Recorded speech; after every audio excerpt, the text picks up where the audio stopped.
அனைவருக்கும் வணக்கம். இந்த வீடியோவில் கொழுக்கட்டைக்கு மேல் மாவு எப்படி செய்கிறதுன்னு பார்க்கலாம். கொழுக்கட்டை மேல் மாவு செய்வதற்கு தேவையான பொருட்கள்: பச்சரிசி 1 கப், தண்ணீர் தேவையான அளவு, நல்லெண்ணெய் 2 டேபிள் ஸ்பூன், உப்பு தேவையான அளவு. சுத்தமான பச்சரிசியை நல்லா கழுவிட்டு ஒரு 2லேருந்து 3 மணி நேரம் ஊற வச்சு எடுத்துக்கலாம்.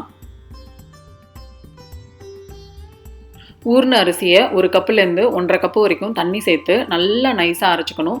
கொஞ்சம் கூட நெருன்னு இருக்கக்கூடாது. நல்லா மைய அரைச்சி இந்த மாதிரி எடுத்துக்கலாம்.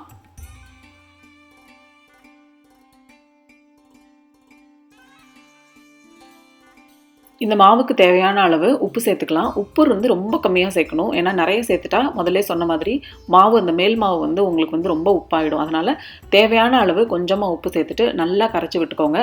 உப்பு அங்கேயும் இங்கேயும் இருக்கக்கூடாது. நல்லாவே கரைச்சி விட்டு எடுத்துக்கலாம். நல்லா ஒரு அகலமான கடாயில் 2 டேபிள் ஸ்பூன் எண்ணெய் சேர்த்துக்கலாம். கடாய் நல்லா பெருசாகவே எடுத்துக்கோங்க. அப்போ தான் உங்களுக்கு மாவு கிளறதுக்கு வசதியாக இருக்கும். எண்ணெய் கொஞ்சம் சூடானதுக்கு அப்புறமா நம்ம அரைச்சி வச்சிருக்கிற மாவை சேர்த்துடலாம். மாவு சேர்த்த உடனேயே நல்லா கிளற ஆரம்பிச்சிடணும். அப்போ தான் அது கடாயில் ஒட்டாது. என்னடா அது தண்ணியாக இருக்குன்னு பார்க்க வேண்டாம். ஏன்னா இந்த மாவு உங்களுக்கு சூடாக சூடாக உங்களுக்கு அதில் இருக்கிற தண்ணியெல்லாம் அந்த அரிசி மாவு நல்லா உறிஞ்சிடும். நல்லா உறிஞ்சு ஒரு 4 நிமிஷத்துலேருந்து 5 நிமிஷத்துக்குள்ளே உங்களுக்கு நல்லா உருட்டிட்டு அந்த மாவு வரும். அந்த சமயத்தில் தான் நம்ம அடுப்பை ஆஃப் பண்ணணும். ஆனால் இந்த மாவை நீங்கள் நல்லா உருண்டி அந்த பதமாக வரும்போது நீங்கள் கையில் தொட்டு பார்த்தீங்கன்னா கையில் மாவு ஒட்டக்கூடாது. ஒட்டாமல் வந்ததுன்னா தான் மாவு கரெக்டாக பதத்தில் இருக்குன்னு அர்த்தம். அந்த சமயத்தில் நம்ம அடுப்பை ஆஃப் பண்ணிடலாம். ரெடியான மாவை கையில் பொறுக்கக்கூடிய அளவுக்கு சூடு இருக்கும்போது நல்லா பிசைஞ்சு எடுக்கணும்.